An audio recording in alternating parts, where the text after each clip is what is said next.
हरे कृष्ण। भगवद गीता अध्याय 1 श्लोक संख्या 12। तस्य संजनयन हर्षम कुरु वृद्ध पितामहा सिंहनादम विनाद्योच्चय शंखम दद्मौ प्रतापवान। तब कुरुवंश के वयोवृद्ध परम प्रतापी एवं वृद्ध पितामह ने सिंह गर्जना की सी ध्वनि करने वाले अपने शंख को उच्च स्वर से बजाया, जिससे दुर्योधन को हर्ष हुआ। तो जब दुर्योधन बात कर रहा था द्रोणाचार्य से, फिर दुर्योधन भीष्म के प्रोटेक्शन की बात कर रहा है। एक श्लोक में तो दुर्योधन ने कहा 10वें में कि हम भीष्म के द्वारा रक्षित हैं, लेकिन 11वें में फिर कहता है कि भीष्म की रक्षा करो क्योंकि वो वृद्ध हो चुके हैं। तो भीष्म पितामह तो बचपन से जानते हैं, दुर्योधन छुपा हुआ नहीं है, खुली किताब है। चाहे साधु हो चाहे डाकू हो, दोनों खुली किताब होते हैं। दोनों छुपा नहीं सकते उनके सद्गुणों को और दुर्गुणों को। तो समझ गए क्या इसकी मनसा है, क्या इसके मन में चल रहा है, इसको प्रसन्न करने के लिए। तो भीष्मदेव ने शंख बजाया, उसको उत्साह देने के लिए। सिंहनाद, सिंह जैसी गर्जना करने वाले शंख को बजाया। अब उससे एक तो ये हो गया कि दुर्योधन को उत्साह देना है तो हमारा लीडर क्या करेगा। देखिए, भीष्म पितामह ये भी बताना चाहते हैं कि दुर्योधन, मैं तुमको पसंद तो नहीं करता, मेरा कोई इच्छा नहीं है ये कि तुम जीत जाओ, मैं तो चाहता ही हूं पांडव जीते, लेकिन क्योंकि मैंने वचन दिया था सत्यवती के पिता को, अपने सौतेली माँ के पिता को वचन दिया था, जो भी हस्तिनापुर की गद्दी पे बैठेगा मैं उसको सपोर्ट करूंगा।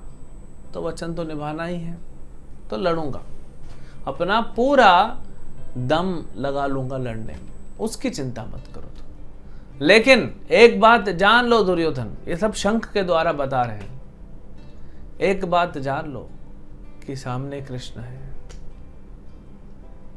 अगर कृष्ण नहीं होते तो मैं तुमको लिख के गारंटी दे देता, तब तो लिख के गारंटी देने की जरूरत नहीं थी। ये तो कलयुग में बोला जाता ना, स्टैम्प पेपर पे लिख के दूंगा, लेकिन आज उसकी भी वैल्यू कहाँ रह गई है। आप स्टैम्प पेपर लिख के दीजिए, दूसरे व्यक्ति कोर्ट में केस कर देगा, फिर वो बोलेगा मेरे से जबरदस्ती लिखवा दिया, मुझे नशा करके लिखवा दिया, या मेरी साइन ले ली, या किसी ने डुप्लीकेट साइन कर दी, वो केस चलता रहेगा। पहले वचन ही काफी होते थे। तो भीष्म मान लीजिए कहते हैं कि मैं तुमको वचन देता हूं, लेकिन वचन कैसे दूं दुर्योधन, सामने कृष्ण है, भगवान के विरुद्ध जाके कौन जीतेगा।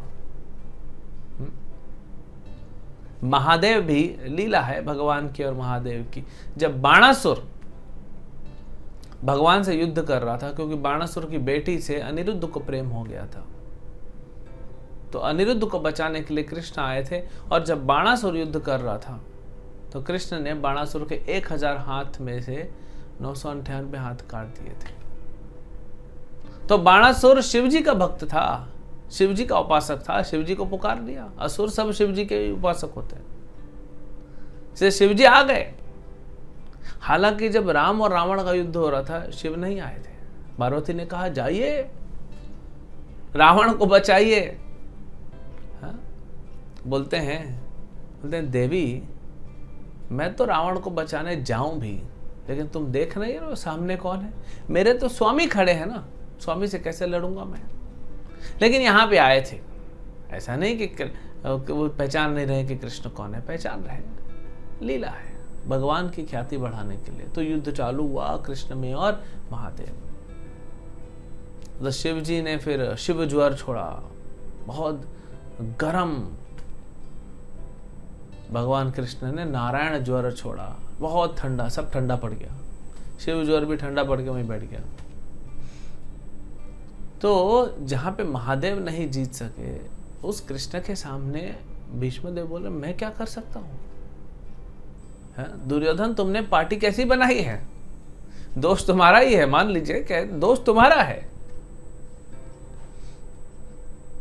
कॉर्पोरेट में अलग अलग अलग शब्द होते हैं, जैसे चूज योर इन्वेस्टमेंट, कि आप कहाँ इन्वेस्ट करोगे पैसा, वो चूज करो।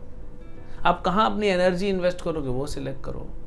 चूज योर कंपनी, आप कौन से मित्र बनाओगे, किन लोगों को अपना मित्र बनाओगे, किन लोगों को बिजनेस पार्टनर बनाओगे, तो आपको चुनना है ना, ये तो आपको चुनना है।